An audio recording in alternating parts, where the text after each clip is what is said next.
Соратника Януковича задержали в Панаме. Владислава Каськева, экс-руководителя Госагентства по вопросам привлечения инвестиций времен Виктора Януковича, обвиняют в хищении денег из бюджета Украины.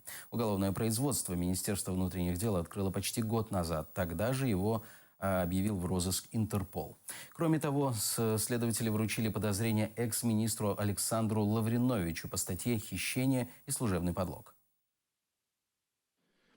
Сьогодні, зараз, поки ми з вами тут зустрічаємося, наші слідчі вручають підозру пану Лавриновичу, колишньому міністру юстиції, в скоєнні злочинів, передбачених статтею 191 розкрадання і 366 службова підробка.